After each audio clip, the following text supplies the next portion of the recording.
Rudolph the Red-Nosed Reindeer. 'Twas the day before Christmas, and all through the hills the reindeer were playing, enjoying the spills of skating and coasting and climbing the willows, and hopscotch and leapfrog, protected by pillows. While every so often they'd stop to call names at one little deer not allowed in their games. "Ha ha, look at Rudolph, his nose is a sight. It's red as a beet, twice as big, twice as bright." While Rudolph just wept. What else could he do? He knew the things they were saying were true. Where most reindeers' noses are brownish and tiny, poor Rudolph's was red, very large and quite shiny. In daylight it dazzled, the picture shows that. At nighttime it glowed like the eyes of a cat. And putting dirt on it just made it look muddy. Oh boy, was he mad when they nicknamed him Ruddy. Although he was lonesome, he was always good, obeying his parents as good reindeer should. That's why, on this day, Rudolph almost felt playful. He hoped that from Santa, soon driving his sleighful, of presents and candy, dollies and toys, for good little animals, good girls and boys, he'd get just as much, and this is what pleased him, as the happier, handsomer reindeer who teased him. As night and a fog hid the world like a hood, he went to bed hopeful. He knew he'd been good. While way, way up north on this same foggy night, old Santa was packing his sleigh for its flight. "This fog," he complained, "will be hard to get through." He shook his round head, and his tummy shook too.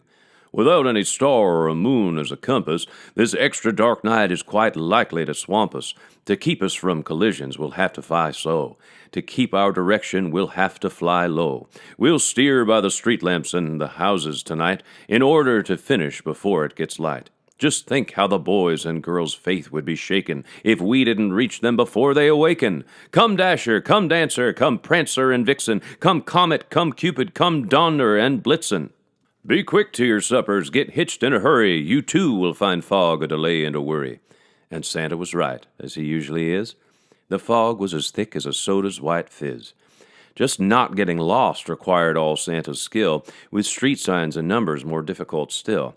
He angled in treetops again and again, and barely missed hitting a tri-motored plane. He still made good speed with much twisting and turning, as long as the street lamps and house lights were burning.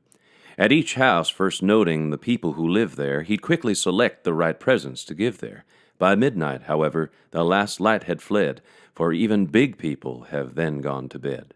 Because it might wake them, a match was denied him. Oh my, how he wished for just one star to guide him. Through dark streets and houses old Santa fared poorly. He now picked the presents more slowly, less surely. He really was worried, for what would he do if folks started waking before he was through? The air was still foggy, the night dark and drear, when Santa arrived at the home of the deer. A ledge that he tripped on while seeking the chimney gave Santa a spill, then a painfully skinned knee.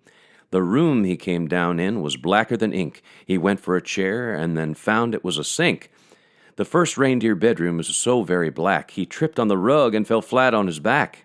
So dark that he had to move close to the bed and squint very hard on the sleeping deer's head before he could choose the right kind of toy, a doll for a girl or a train for a boy. But all this took time and filled Santa with gloom, while slowly he groped toward the next reindeer's room. The door he just opened, when to his surprise, a dim but quite definite light met his eyes. The light wasn't burning. The glow came instead from something that lay at the head of the bed. And there lay, but wait now, what would you suppose? The glowing, you've guessed it, it was Rudolph's red nose. So this room was easy. This one little light let Santa pick quickly the gifts that were right. How happy he was till he went out the door. The rest of the house was as black as before. So black that it made every step a dark mystery. And then came the greatest idea in all history. He went back to Rudolph and started to shake him, of course very gently, in order to wake him. And Rudolph could scarcely believe his own eyes. You can just imagine his joy and surprise at seeing who stood there, so real and so near, while telling the tale we've already told here. Poor Santa's sad tale of distress and delay, the fog and the darkness and losing the way. The horrible fear that some children might waken before his complete Christmas trip had been taken. "And you," he told Rudolph, "may yet save the day. Your wonderful forehead may yet pave the way for a wonderful triumph that actually might Old Santa, you notice, was extra polite. To Rudolph, regarding his wonderful forehead, to call it a big shiny nose would sound horrid. "I need you," said Santa, "to help me tonight, to lead all my deer on the rest of our flight."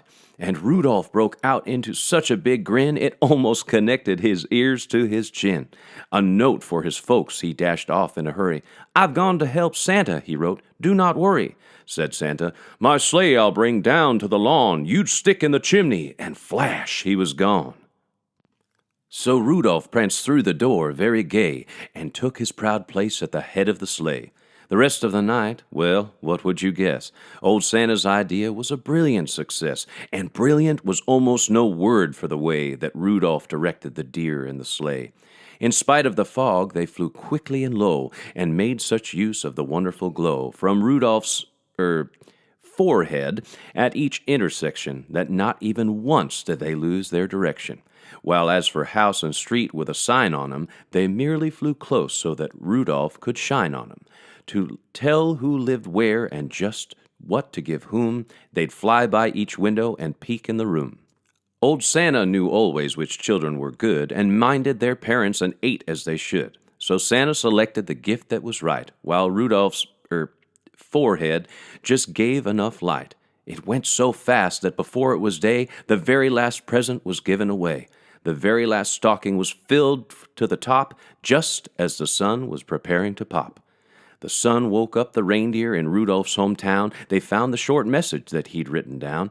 They gathered outside to await his return, and they were excited, astonished to learn that Rudolph, the ugliest deer of them all, Rudolph the red-nosed, bashful and small, the funny-faced fellow they'd always called names and practically never allowed in their games, was now envied by all, far and near, for no greater honor can come to a deer than riding with Santa and guiding his sleigh, the number one job on the number one day. The sleigh and its reindeer soon came into view, and Rudolph still led them as downward they flew. Oh, boy, was he proud as they came to a landing, right where his handsome playmates were standing. These bad deer, who used to do nothing but tease him, would now have done anything only to please him.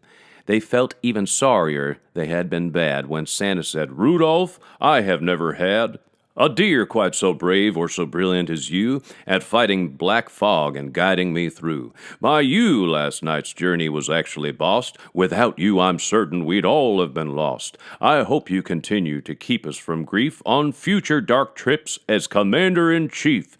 But Rudolph just blushed from his head to his toes until his whole fur was as red as his nose. The crowd first applauded, then started to screech, "Hooray for Rudolph!" and "We want a speech!"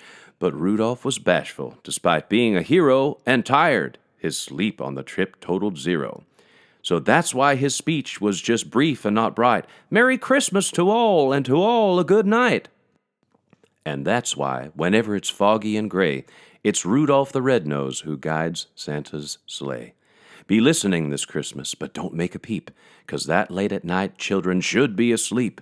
The very first sound that you'll hear on the roof, provided there's fog, will be Rudolph's small hoof. And soon after that, if you're still as a mouse, you may hear a swish as he flies round the house, and gives enough light to give Santa a view of you and your room, and when they're all through, you may hear them call as they drive out of sight, "Merry Christmas to all, and to all a good night."